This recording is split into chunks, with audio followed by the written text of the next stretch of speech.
We Are the World? Well, I was very proud when Michael did We Are the World. And I'm talking about all this stuff as if he did everything alone, and he didn't. He had other people that was there too. That was, it was Lionel Richie, Quincy Jones, with the two of them, and Michael. They made it a success. And Michael was moving up the ladder, and as a mother, quite naturally, I was very proud of him. He enjoyed doing that. Most of Michael, his money that he made, he just gave it to the poor. He, which people don't know, he sent a lot of kids to college. And I used to go out sometimes, and when I go to different cities, people would come up to me and say, if it wasn't for your son, my child wouldn't have been able to go to college.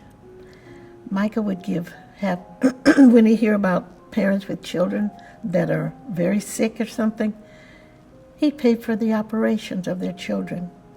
And he'd just send the money and say, here, could you pay for this operation or that one? And he buried a lot of people that wasn't able to bury their children or their family. He did so much for charity, and I didn't know until after Michael passed that was in the Guinness Book of Records that Michael had done more for charity as a single person than anybody. I didn't know that, but I knew he was very giving, and he always was worried about people that didn't have anything. Sometimes on the holidays, like Thanksgiving and things like that, he would get in the car with the driver, and he would go down in the I don't want to say the poor section of town, and he'd get out of the car and they'd walk along the street, and he'd just pass out, give them $100 bills, people, because he felt that they wasn't able to enjoy themselves or have nothing to eat like that. So he did so much. People didn't know who Michael was, but this is what he worried about most of the time. Yeah, he didn't blow his horn or or let people know that he had done this or that. When he did Neverland, he thought about children that wasn't able to enjoy themselves. And so at Neverland, there would be busloads of children from the ghetto. And he would just, in classrooms, he would have them, busloads of kids would come to us all the time. And he would have it fixed up with lunch for the children, and then the teachers or whoever with them, after they had a good time, they'd load up and go back to the city. And he did all this because of that. A lot of people say that, and he says that was Neverland was built for him to relive his childhood. Sometimes I don't agree with that. I know why he built it in a way, but for other children to enjoy and have a good time too. So you don't agree that Neverland was a place for him to relive his childhood? Oh yes, I do, but it wasn't only for that. How long can he have a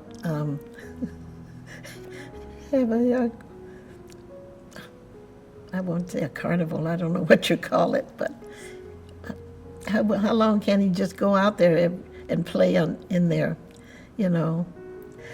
Well, I would say a place where he can relive his childhood, and a place where he can also help underprivileged children. The things he would do, he had a theater out there, as well as a lot of rides for children, bumper car rides. It just goes on and on. You've probably seen what he built. Then he had a petting zoo, all kind of animals, tigers, lions, wolves, elephants. He also had camel. I can just go on and on.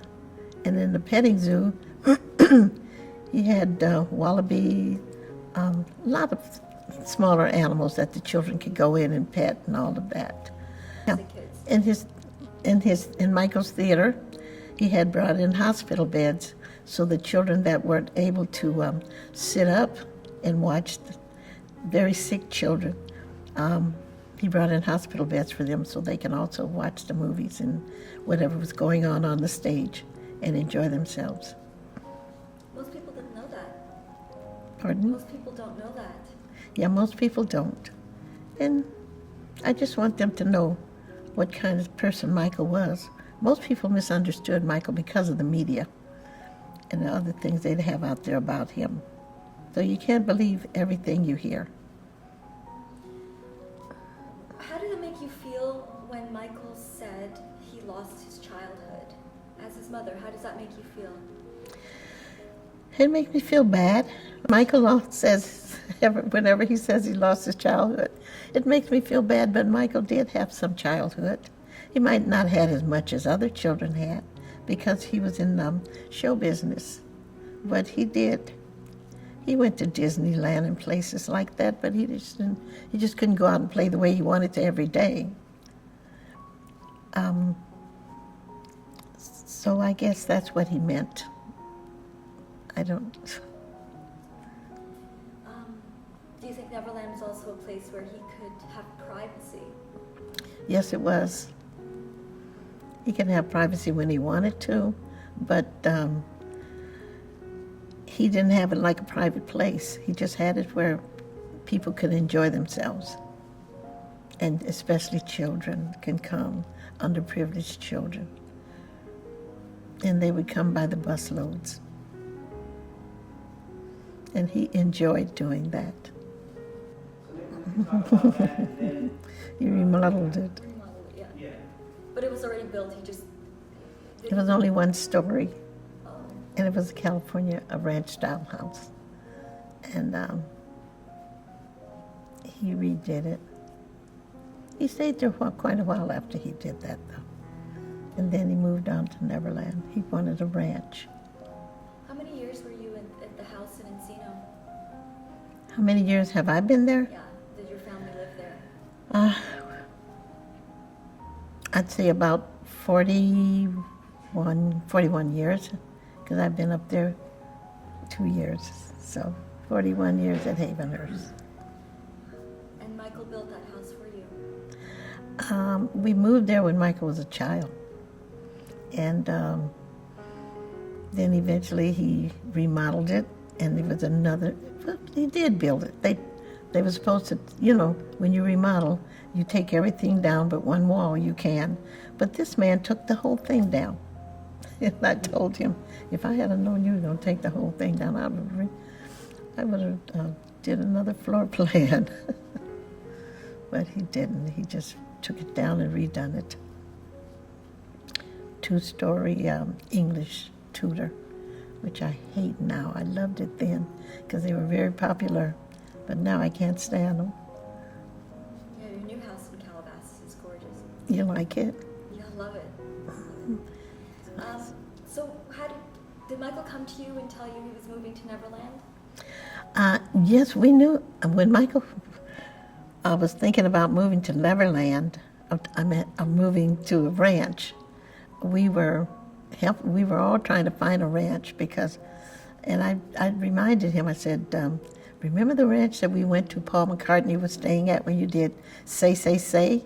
And you remember you said you would love to have a ranch like that? And he was saying, yes, I wonder if that's still for sale. And he found out it was, so he bought it. And he changed it completely, though. I shouldn't say completely, because the house was still there.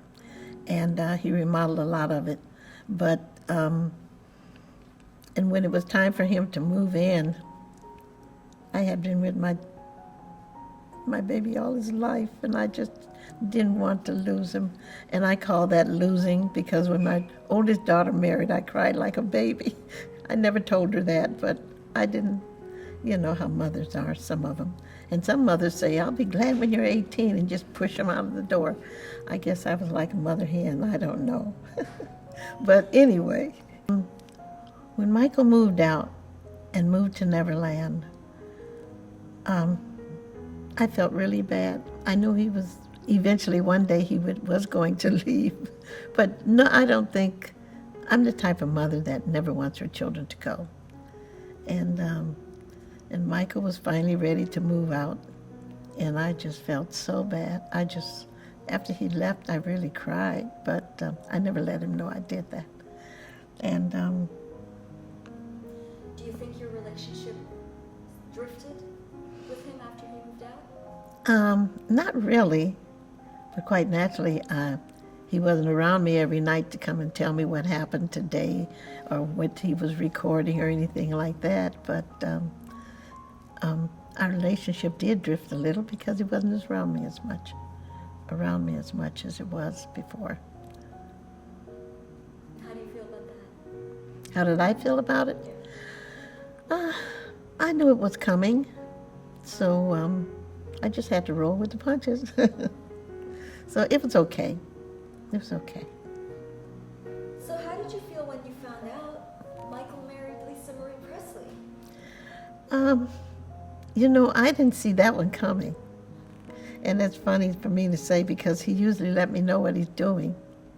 And he called the house and I said, put her on the phone. And he put her on the phone. And then when I gave him back the phone, I said, that wasn't her. He said, yes, it was. I said, it was not her. I thought it wasn't her because she sounded like a black girl to me. But it was her. So what did you think? Pardon? Were you happy for him? Yes, I was. I was happy for him. Very happy for him. Did you get to know Lisa? Pardon? Did you get to know Lisa? Oh, yes. Oh, yes. She still come around. What do you think of them as a couple? Do you think they were good? What did I think of them as a couple? Yeah.